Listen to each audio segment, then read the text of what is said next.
Podium Podcast. Lo mejor está por escuchar. Los últimos de la lista. Un podcast original de As Audio y Podium Podcast. Un día muy especial para la selección. Es el día que anunciamos los 24. Cuando Luis Enrique realizó la convocatoria para la Eurocopa, dejó 2 fichas vacantes. Y por último, Javier Aznar y Enrique Ballester son los últimos de la lista.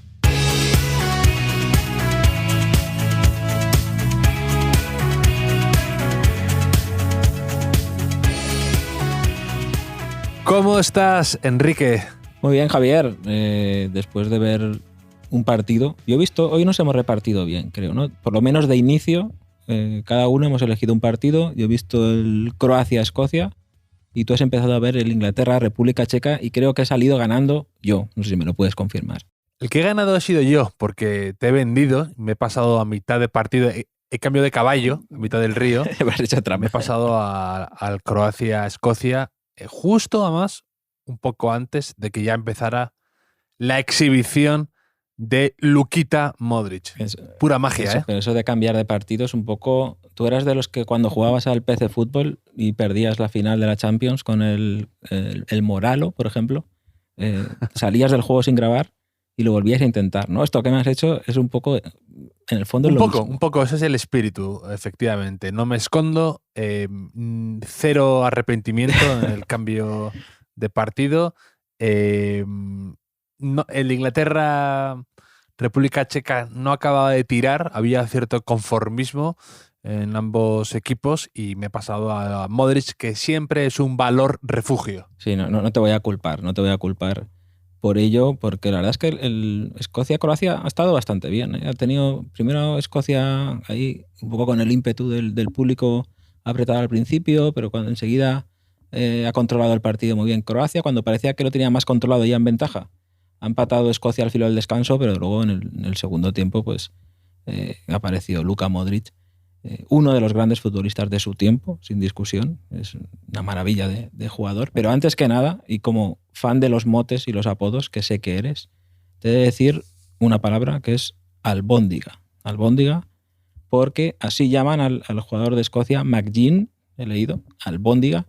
Y lo bueno de esto es que es un mote que él asume con deportividad, ¿no? Lo admite, lo reconoce. Y explica, he leído que explica que su madre le cortaba el pelo siempre cuando era crío y lo rapaba como una bola, ¿no?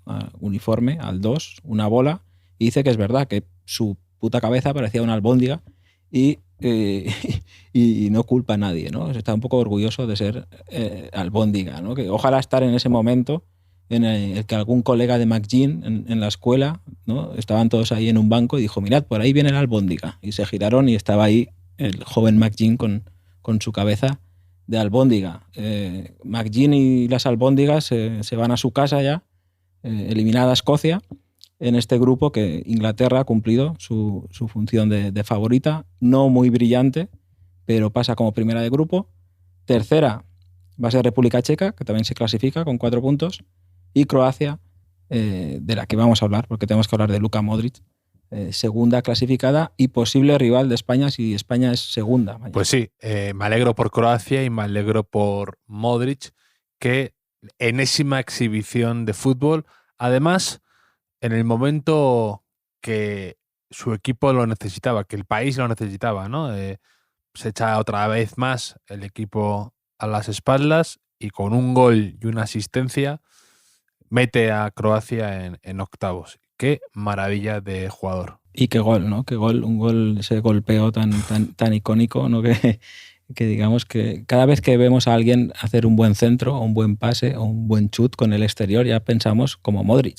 Ha conseguido que no pensemos en otros jugadores también, históricamente, que decían que usaban muy bien el exterior, como Johan Cruyff, o otros más. Quaresma, sí.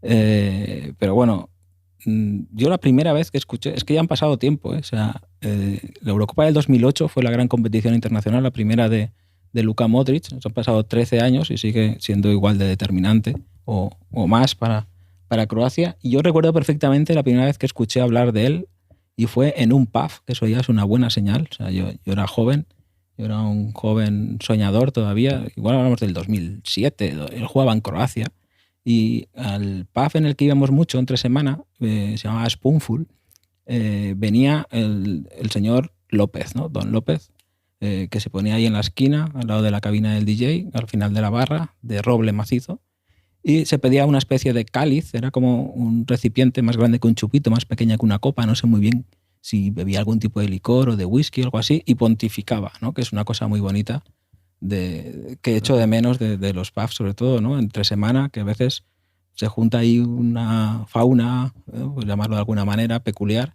que no conoces muy bien, pero hay tertulias mejores que este podcast, por supuesto, ¿no? Y él me decía, Ballester, bien, que yo era más jovencillo que el resto. Decía, tú que eres periodista deportivo, te voy a decir 3 nombres, ¿no? Y sería 2007 por ahí, como comento, ¿no? Y él siempre decía Marko Marin, Özil y Luka Modric, ¿no? Que aún jugaba en Croacia. No tenía mal ojo, o sea, eran jugadores todavía bastante desconocidos. Y yo, como a López lo respetaba, pues busqué vídeos y partidos y ya me hice súper fan de Luka Modric, tanto que en el 2008, antes de la Eurocopa, lo metí con calzador en una columna de opinión y ya me hice de Modric para siempre. Que realmente no sé si conoces a alguien a quien no le guste Luka Modric o le caiga mal Luka Modric. Yo creo que es, no sé, si hay alguien es porque es imposible gustarle a todo el mundo. Hay gente que no le gustan los Beatles o Cantinflas o el Calipo de Lima Limón, ¿no? Pero es porque tiene que haber de todo. O sea, yo a Modric lo quiero más que a mí, bastante. No sé, iba a decir mi propia familia, voy a decir que aparte de mi familia, y no me hagas concretar mucho más esto. Y no sé si conoces tú a algún anti-Modric. O sea, yo no conozco a ninguno. Pues sí, de hecho, cuando el Madrid ficha a Modric, hubo muchos. Sí, cuando fichas, sí, por supuesto, algunos célebres. Y me acuerdo perfectamente, ¿eh? Y gente a mí en redes sociales, en Twitter, que yo era muy de Modric, se burlaba un poco. Y los tengo apuntados en una libreta negra y serán castigados en el juicio final. Y con todo porque merecimiento. dudar de Modric es, desde mi punto de vista, no saber de fútbol, sinceramente, porque basta verlo un poco dirigiendo, jugando, tocando, para saber que ese jugador es importante. Yo la primera vez que oí hablar que leí algo de Modric, también me acuerdo perfectamente, no sé por qué, estaba en mi cuarto en Santander y estaba leyendo un reportaje que le habían hecho y que le catalogaban como el nuevo Cruyff, o decían que le llamaban el nuevo Cruyff, que antes precisamente has hablado de él, porque por su parecido físico en la cara, en esa cara un poco chupada, la nariz aguileña y demás, y porque llegaba al 14 como él. Entonces le decían el nuevo talento croata.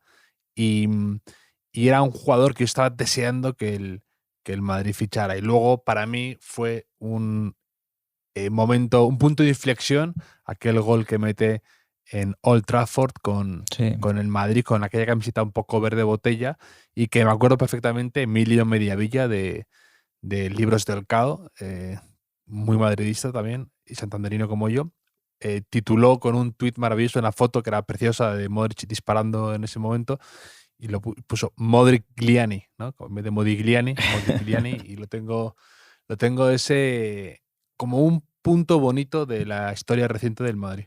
Sí, no. Yo es que, a ver, yo de entrada cuando lo fichan, yo entiendo que desde el desconocimiento o teniendo en cuenta que había sido un fichaje que pidió Mourinho, ya sabemos que Mourinho todo lo que generaba un poco alrededor, hubo gente, que es verdad, que criticó mucho, que menospreció el fichaje de Luka Modric. Pero lo que no entiendo es que ahora en 2021 ya no creo que nadie de esos pues niegue la valía de Luka Modric sobre... Había una época que también estaba muy de moda decir que no era centrocampista, que era media punta, ¿no? Que era... Eso también ya son debates superados que nos olvidamos, pero ya estamos en un punto que yo lo veo jugar y me invade un poco algo de melancolía, de decir, esto se va a acabar un día, ¿no? Se va a acabar pronto. Sí. Como que hay que aprovechar cada minuto de juego de Luka Modric. Yo estoy obsesionado con eso. De hecho, no hay partido que no vea de Modric que no piense. Es como el efecto contrario. Me quiero darme cuenta de lo que es estar viendo a Modric en activo. Entonces estoy todo el día obsesionado con que se va a retirar y digo, es que no llevo 4 años que casi ni disfruto. Me embarga ya la nostalgia de antemano. Entonces te perdono por haber cambiado el partido de Inglaterra, rompiendo nuestro pacto de sangre y y dejando a este podcast sin el análisis que nos Y queda. en Croacia te diré que lo que he echado un poco en falta ha sido a un jugador también que creo un poco infravalorado recientemente, que es Rakitic, que siempre ha estado cuestionado en el Barça, siempre ha estado sonando para salir traspasado. Ahora que ha estado en el Sevilla también se le ha puesto un poco en duda su rendimiento. Y es un tipo que luego ha marcado siempre goles importantes, ha estado, da la talla en momentos, quizá en partidos finales y cruces decisivos. No sé, Rakitic siempre ha estado como en el punto de mira y a mí me parece un jugador muy, muy, muy válido y muy de equipo además. Y además lo que me da pena es que yo siempre en estos torneos, en la Eurocopa o en el Mundial, cada vez que mete gol Rakitic, tuiteaba una cosa que me hacía muchísima gracia, que había leído una entrevista o un perfil que hicieron a Rakitic, que está casado con una con una sevillana, creo, una andaluza, y Sé por dónde vienes. un día falló un penalti. Que sé lo que espera, Sí. porque como tú dices, te gusta tuitear esto, te gusta. Exacto.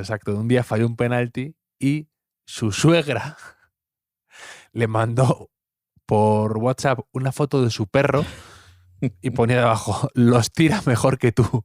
Me parece de lo mejor que he leído en el mundo del deporte de los últimos 20 años, fácilmente, ¿eh? Por encima de muy del resto. Sí, tú imagínate que eres Rakitic, que has marcado un gol en una final de la Champions, que la has ganado, que has jugado una final del Mundial con Croacia, siendo un jugador importantísimo en esa selección, para que luego en nuestra cabeza, sobre todo en la cabeza de Javier Aznar, te recuerden porque tu suegra te ha dicho que eres peor que un perro tirando penaltis.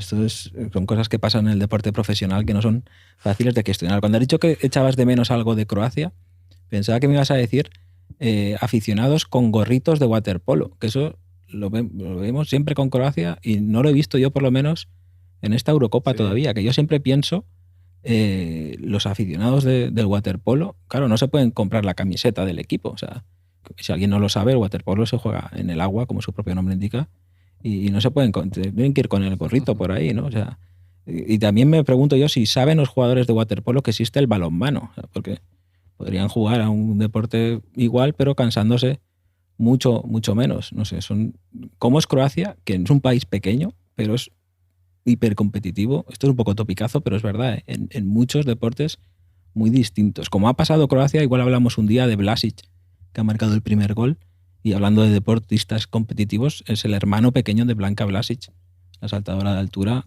doble campeona, doble medallista olímpica, campeona del mundo, y tiene una historita por ahí que contaremos otro día, porque hoy tenemos mucho de lo que hablar. Mucho. Y de hecho lo del waterpolo era... lo hizo Corluca, ¿no? Corlucha, ¿no? Que también que llevaba en una final del Mundial o algo así, lo llevó. Puede ser, me suena. Es que estaba viéndolo ahora. Lo estaba comprobando. Tuvo una lesión en la cabeza, se hizo una brecha y entonces en vez de venderle, para que no mancharse, se puso un gorro de waterpolo y entonces lo usan siempre ya. En 2016 estoy viendo. Muy bien, pues muy bien. Y mucha gente lo lleva luego. Este dato muy interesante. Si un día conocemos a una croata y queremos impresionarla con este tipo de historias, nunca está mal tener esta información ahí a mano. A mano. Luego, el que ha vuelto a tener un éxito en una cita de estas de selecciones ha sido Perisic, que no falla. Sí. Te dije lo que llamábamos el síndrome Perisic, que pues lleva ya 9 goles en fases finales, por lo visto, por lo que decían los comentaristas. Ha empatado a Šuker en eso y tercer máximo goleador de Croacia, que no es... Bueno, son ya unos números, ¿eh? Sí, eso ¿por qué en unos países pasa esto más? Es más fácil que pase. Y, por ejemplo, en Inglaterra, que tú lo has visto, suele ser al revés. Que funcionan mucho mejor en sus clubes. Igual es porque no salen de la Premier la mayoría, ¿no? Y luego Yo creo que está muy relacionado y de hecho yo siempre he pensado que el principal, una de las principales claves de éxito de la selección española en 2008, 2012 y 2014, en 2010, perdona, fue que coincidió un poco con esa apertura a otras ligas, competiciones, te vuelves más competitivo, yo creo, aprendes más, pues como tú de Erasmus en Suecia, ¿no? Volviste siendo otro. Pues esto es igual, yo creo, en el fútbol. Y sí que creo que eso es lo que tú dices, y que luego los jugadores de Inglaterra fuera nunca han acabado de funcionar bien, que es un poco cliché, sí, pero también hay parte de verdad en eso. Sí. Y no es síndrome Perisic, pero yo lo considero más síndrome, lo que yo llamo síndrome Lucas Moura, que es lo que una vez bauticé como que es uno de esos jugadores que veo 4 veces al año, 3 veces al año, y siempre que le veo me parece buenísimo, y luego siempre suplente. Sí, sí. Y eso me ocurre con Sterling, que Sterling ha vuelto a marcar y que ha estado cuestionado en el City, suplente muchas veces, que a veces falla mucho, dicen, pero yo a Sterling siempre que le veo me parece peligrosísimo, pesadísimo, con desborde,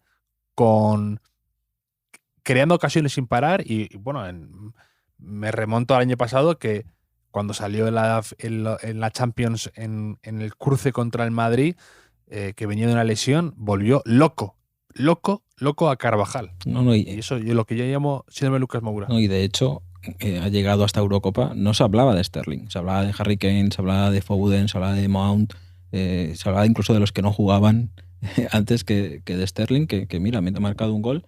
Y Inglaterra nos habla mucho de su principal virtud que está siendo en Eurocopa, que son las porterías a cero. Y porterías a cero es un equipo que si tiene esa solidez atrás, a poco que haga va a llegar lejos, porque se va a encontrar goles casi sin querer a veces, ¿no?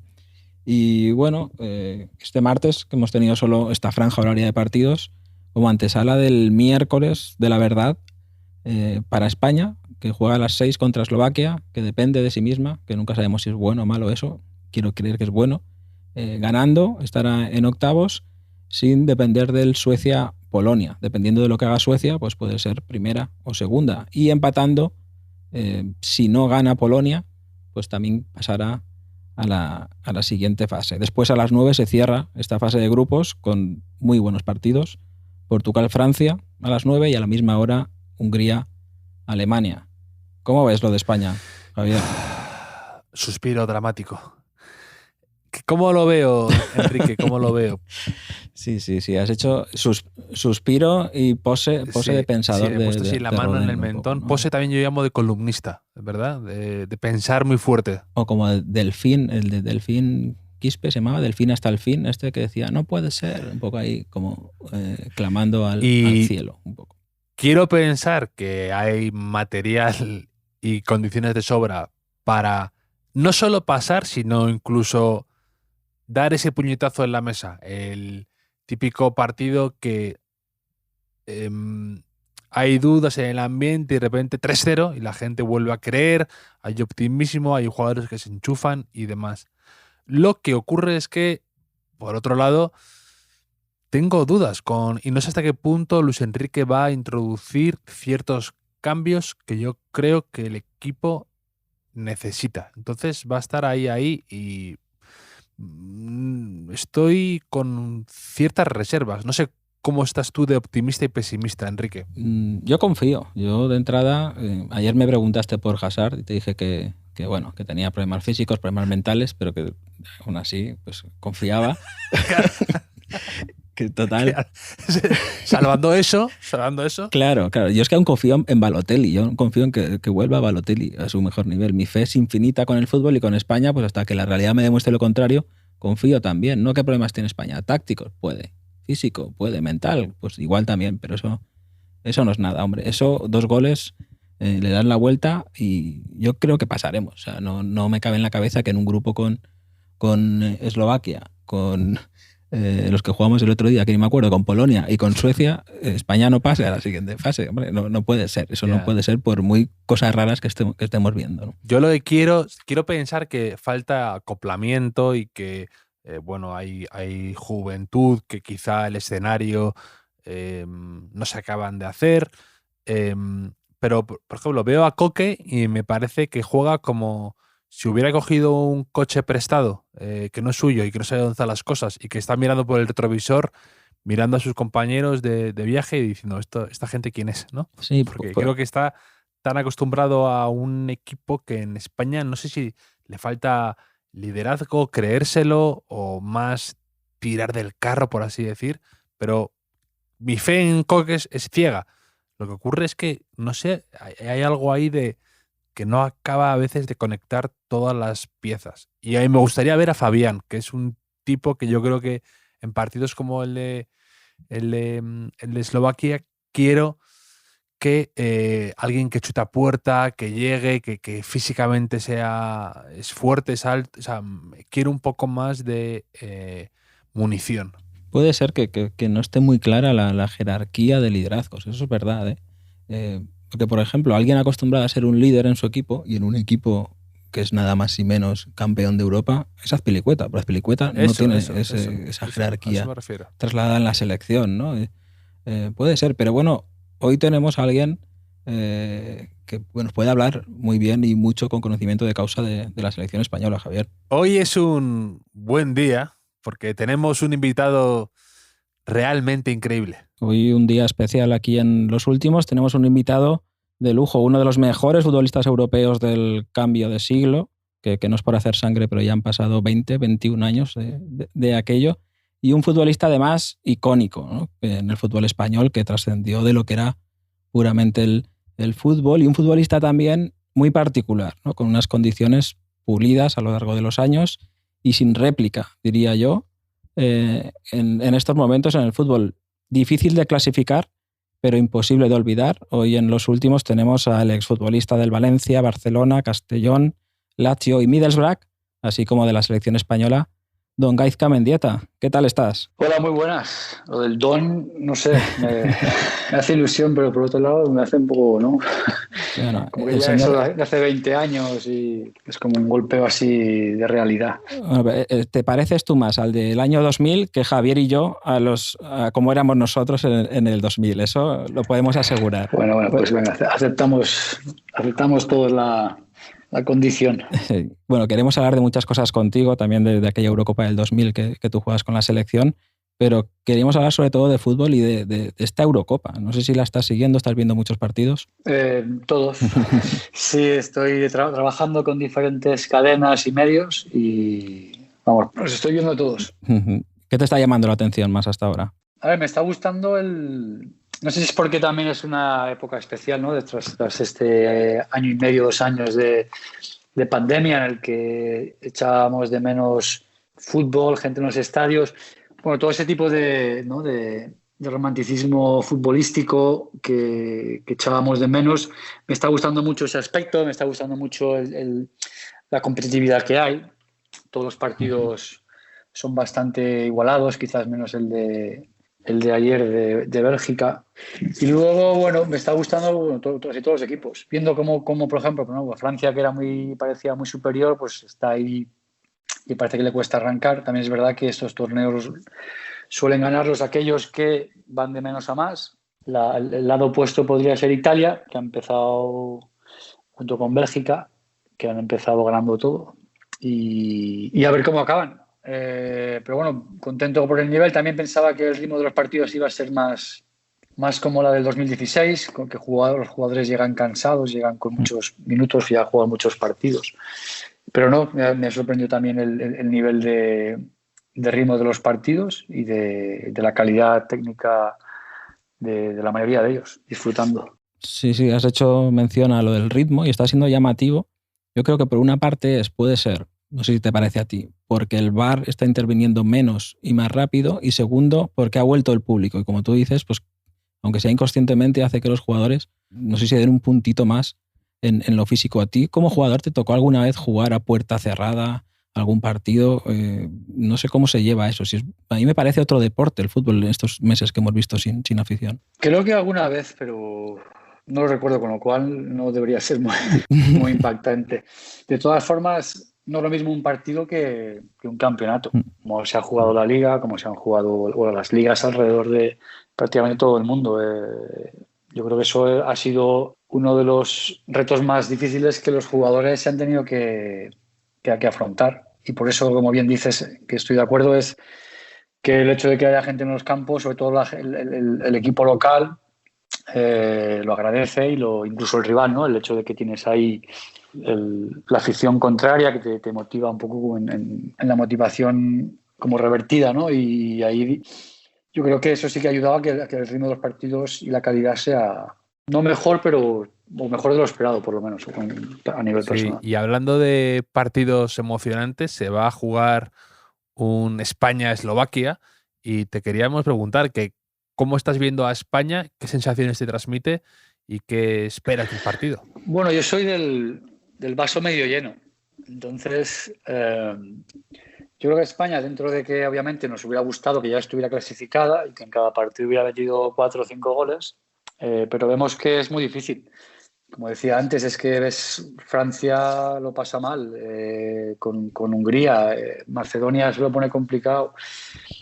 Al final ganan matices, ¿no? y detalles que son los que muchas veces rompen los partidos, como le pasó a Alemania, como le ha pasado incluso a Bélgica, que Bélgica, Dinamarca le dio un baile y luego en los primeros 20 media hora y luego ganó Bélgica.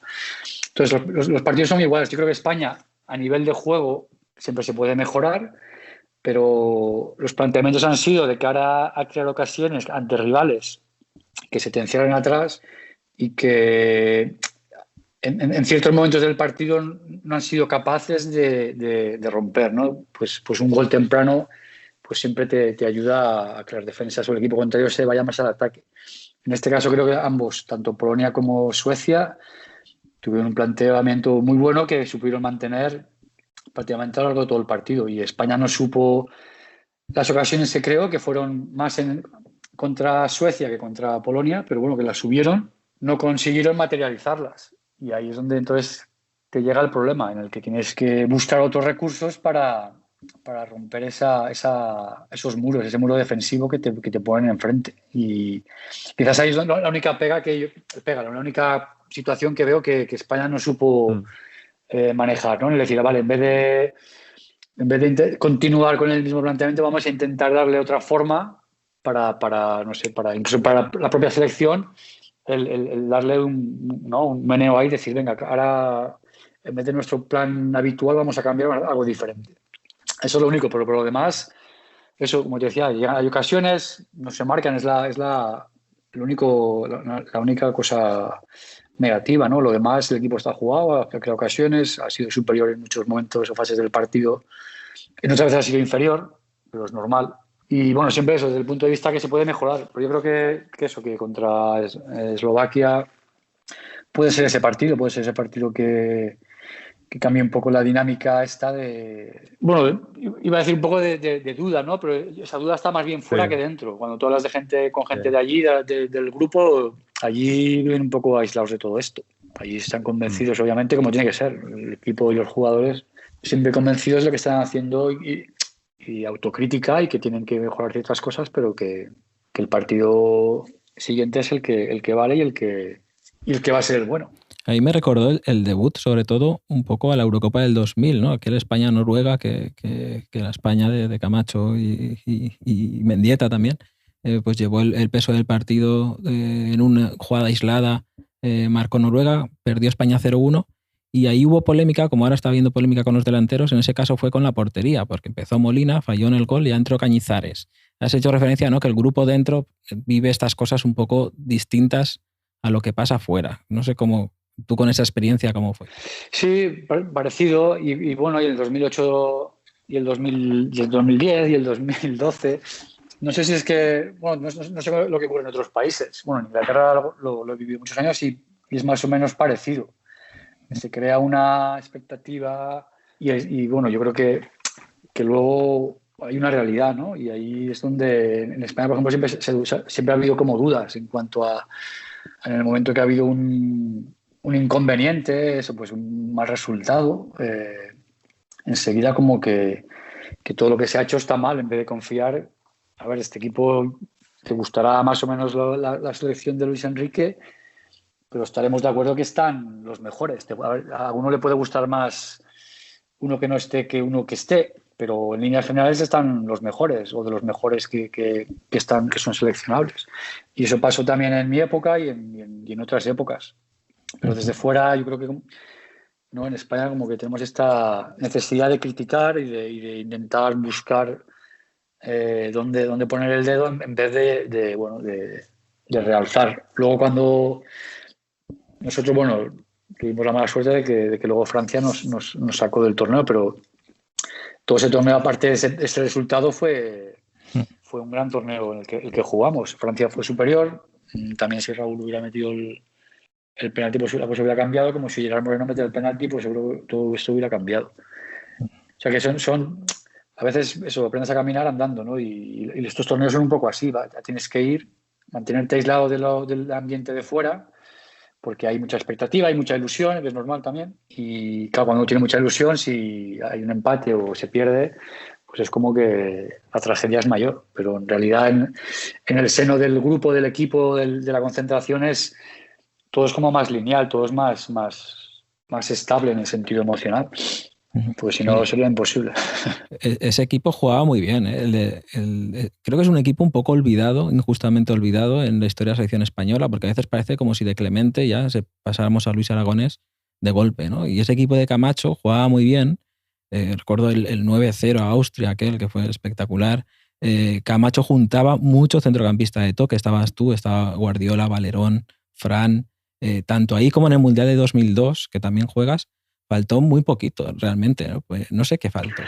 Bueno, yo creo que faltó que a veces el deporte, el fútbol, tienes ese factor de un poco de suerte, o que pues decía, los pequeños detalles. Al final, en esa época menos, pero hoy en día todos entrenan parecido, todos tienen la misma alimentación, la ciencia del deporte la aplican todos más o menos de alguna manera, con lo cual, para ganar partidos, en esa época había mucha igualdad, pero no al nivel de hoy en día, ¿no? Uh-huh. Y en esos pequeños detalles es donde ganas, a lo mejor en un cambio, en una acción, en una falta, un córner que has sacado mal en vez de sacarlo bien. Pues son esos pequeños detalles los que te permiten el progresar. Y yo creo que ahí nos faltó eso, esa pequeña suerte en la que teníamos también esa barrera psicológica de los cuartos de final, que era como que no se podía atravesar. Y bueno, a nosotros nos pasó con Francia, que luego fue la campeona, que la verdad tenía también otro equipazo.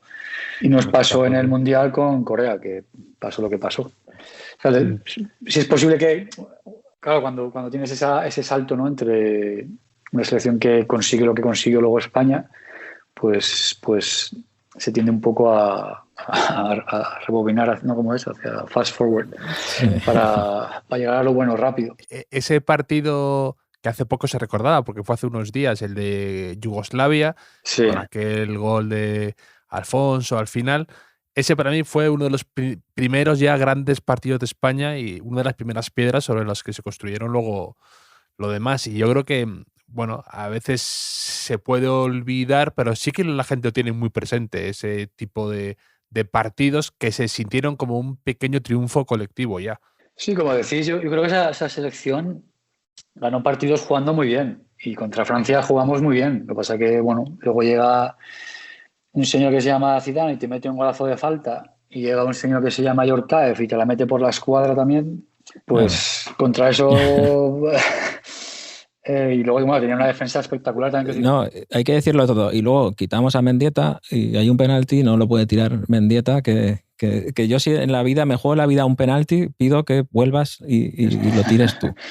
Bueno, eso también es de esos debates, ¿no? Un poco. Pero Raúl, si más goles que ha metido Raúl. Sí, también. Y luego tuvo la mala suerte de que no lo metió, se le fue arriba. Pero ¿fue una decisión táctica aquello? ¿Estabas bien o había alguna...? Sí, no, fue puramente Camacho que vio lo que vería y decidió hacer el cambio. Que de hecho, aparte de penaltis, antes del gol de Alfonso ya marcas un penalti con Yugoslavia. Recuerdo el segundo partido de la fase de grupos después de ese tropiezo con Noruega, que era fundamental ganar. Marcó Raúl, empatan ellos y en la siguiente jugada es un jugadón tremendo, que es el pase de gol a Joseba Echeverría. Porque claro, es que el Mendieta del 2000 ahora, a lo mejor hay gente joven que no se escucha y no lo sabe muy bien lo que era, pero era el mejor centrocampista de la Champions, elegido en 2000 y 2001, el español que más alto quedaba en el Balón de Oro, creo que fuiste octavo aquel año. Fueron tus mejores años. Sí, el 99, 2000, 98, 99, 2000, seguramente sí, el nivel más alto futbolísticamente. A nivel de continuidad, de tener ahí esos 2 años, 3 años de temporadas seguidas, de marcar 10, 12 goles por temporada, de ser un jugador importante tanto en en el Valencia como en la selección y luego los torneos Eurocopa y Mundial. Oye, ¿y Camacho cómo era? O sea, has hecho antes una referencia a la ciencia aplicada al fútbol. No sé si Camacho era muy de aplicar la ciencia o tenía otras virtudes. Bueno, en aquella época no había mucha ciencia aplicada al deporte, al fútbol en concreto. Pero sí es verdad, no, Camacho era muy exigente, cuidaba mucho de los detalles, de la táctica, del sistema, de cómo jugaba el rival, de cómo quería que jugáramos nosotros. Cuidaba mucho los detalles, pero luego, por ejemplo, cuando se podía o cuando él pensaba que podía, nos daba cancha, ¿no? Pues es el día libre o 2 días libres, o venga, ahora hacemos una comida, venga, que saca el jamón. Pues sí, intentaba, sobre todo esos torneos largos en los que se hace muy largo, que estás fuera de casa, estás en hotel ahí un mes y pico, pues tienes que hacer eso muy llevadero. Y él, bueno, lo intentó cada uno de entrenadores de la manera que piensa. Hay gente que le gusta más dejar días libres, otros menos. También es verdad que nos llevaba a sitios ahí remotos para que si a alguno se le pasaba por la cabeza una escapadita se lo pensara 3 veces. Pero bueno, dentro de lo que es la normalidad de una disciplina dentro de una selección, bien, con él era un entrenador, es una persona que es muy, muy dialogante, que era... ¿Sabes? Cualquier problema, cualquier situación, ¿no? O no problema, cualquier detalle de fútbol, se podía hablar perfectamente con él. Sí, es que tiene que ser complicado, ¿no? Desde un punto de vista del entrenador, planificar un torneo de estas características, como tú has dicho, al final de la temporada, que la gente viene un poco ya cansada, agotada, y luego conseguir que no solo sea juntar a los mejores futbolistas, que parece algo fácil, pero que luego en la práctica muchas veces es complicado, ¿no? Es difícil. Tú ahora, pasado el tiempo, ¿qué crees que, analizándolo con perspectiva y distancia, qué crees que es clave en estos torneos, para crear esa química especial, ese plus que se ve a veces en algunos equipos y en otros quizás no tanto? Sí, para mí es el grupo.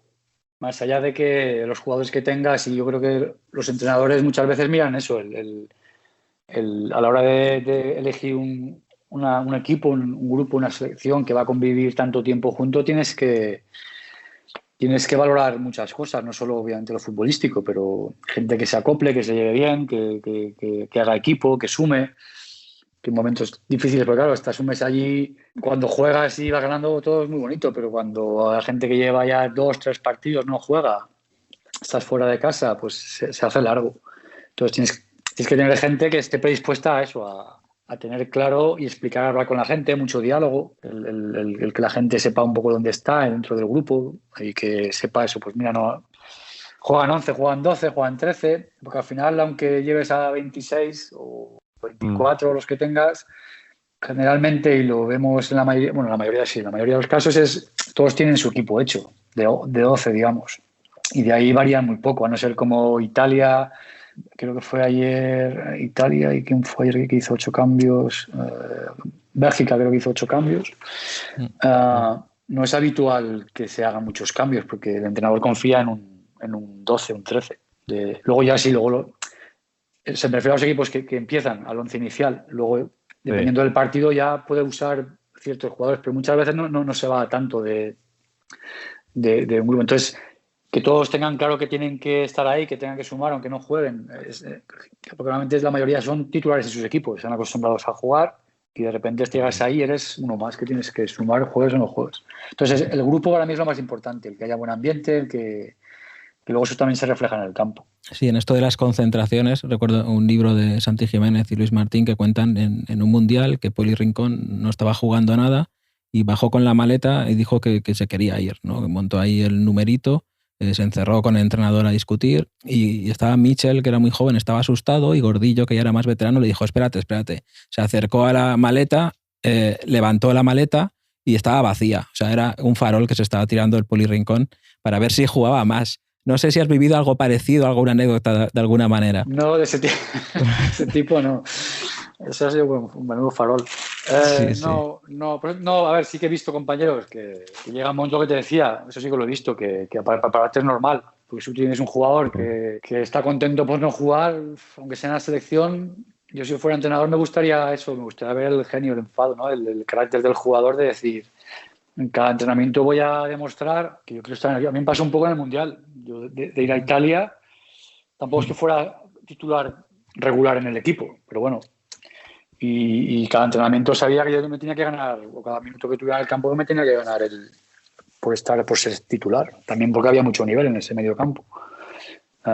Pero eso como entrenador tienes que ver que el que no juega a través del entrenamiento, de la actitud, del comportamiento en el día a día, pues que de verdad quiere sumar y quiere estar.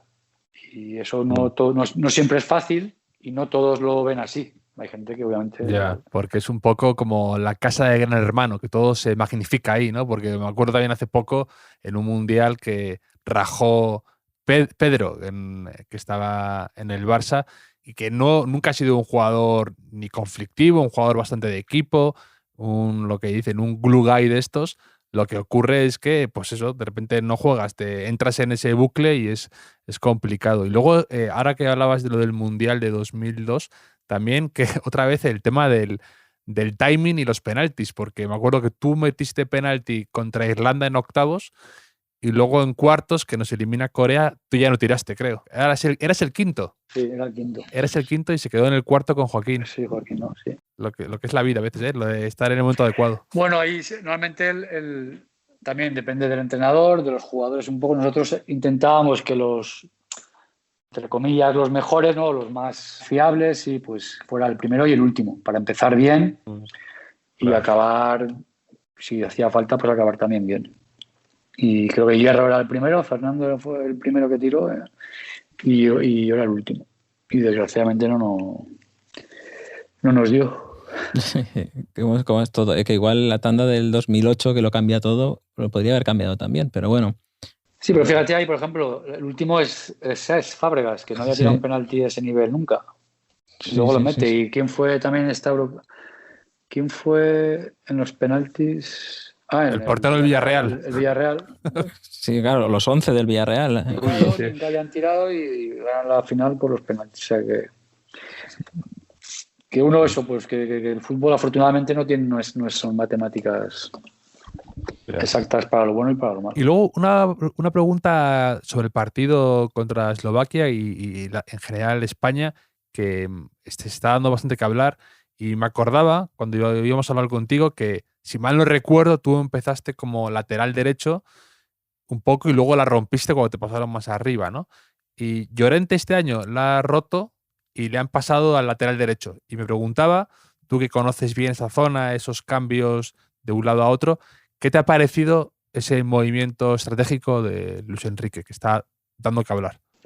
Bueno, yo era centrocampista. Cuando llegué a Valencia me pusieron de lateral. Como se ve que no daba el nivel, me dijeron, chavalín, tú ahí por la banda a correr. Y luego cuando empecé a subir el nivel, empecé a jugar en medio campo. Yo creo que con el caso de Marcos Llorente, un poco en esa línea, como tiene tanto recorrido y es ofensivo, en la mente de Luis Enrique está, yo creo, desde fuera, para mí es eso, que él entiende que lo usa de lateral porque puede defender y al mismo tiempo es un jugador que llega, y te va a llegar continuamente, que te va a quedar o centros. Entonces yo creo que van por ahí los tiros. Otra opción sería poner a Pilicueta, por ejemplo, y a él por delante. O jugar con 3 atrás y él un poco de carrilero. A ver, la lista de Luis Enrique yo creo que la ha hecho en base a eso, a tener jugadores o algunos como Pilicueta, como Llorente, o como el mismo Coque o Thiago, que puedan jugar en diferentes posiciones y que dentro de un sistema tú puedas cambiar con 3 atrás, con 4 y yo entiendo que él lo vea así. Luego depende de cómo tú quieras afrontar los partidos. Es decir, si quieres más un habilidoso como jugó el primer partido con Ferran y Llorente por detrás, o si quieres más una especie de presión continua, ¿no? Pues puedes poner a Azpilicueta y a Marcos por delante, que sabes que te va a subir y bajar 800 veces. Y que cuando llega además tiene gol, tiene calidad para centrar, para llegar, para poner la tiene que poner. Pero ahí ya depende un poco de la idea que él tenga de jugar y del equipo que tenga delante. Yo es lo que te decía un poco al principio. A mí todos los planteamientos los veo, los puedo entender. A lo mejor yo si estuviera ahí lo haría de otra manera, pero los puedo entender. Lo único que no es sobre todo el último partido, el intentar romper un poco, ¿no? Esa forma de jugar que estábamos viendo. Claro, también siempre desde fuera es más fácil, pero que estábamos viendo que había que hacer algo diferente, que eso que no funcionaba. Y que si el partido pasaba y no sé, pues juega con 3 atrás y pon dos delanteros en vez de uno, y un media punta por detrás, o saca a Traoré, no, o sea, algo fuera de lo que es como España viene jugando, para que el propio contrario diga, a ver, por lo menos unos minutos, a ver qué está pasando aquí, dónde tengo que marcar, cómo me tengo que ajustar. Y eso para mí un poco sería lo único que yo veo ahí, ¿no? Pero obviamente desde fuera Luis Enrique tiene muchas más tablas y más rodaje ahí que cualquiera de nosotros. Oye, Gaizka, para terminar, hemos conocido al Mendieta futbolista, al Mendieta atleta antes incluso, el Mendieta DJ, melómano, empresario, comentarista. El Mendieta entrenador lo conoceremos porque te estoy viendo con ganas.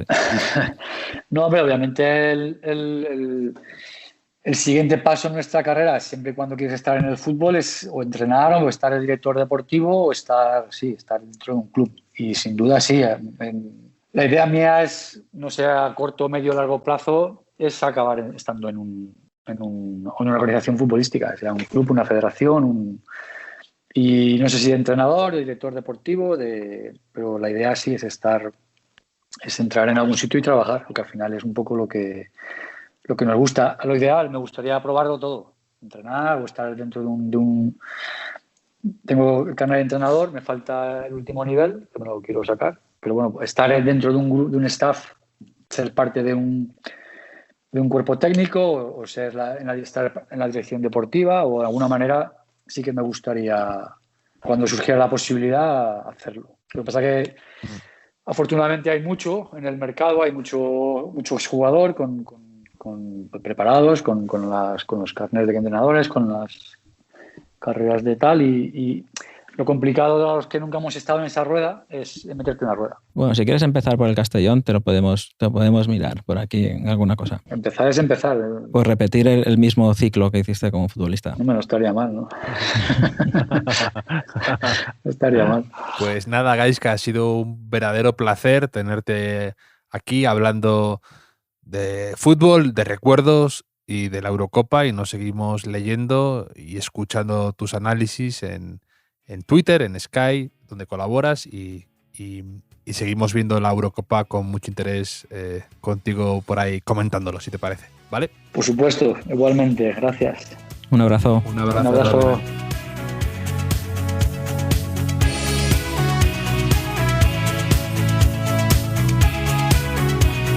Los últimos de la lista es un podcast original de As Audio y Podium Podcast, con la producción de Javier Machicado y la realización de Vicente Zamora.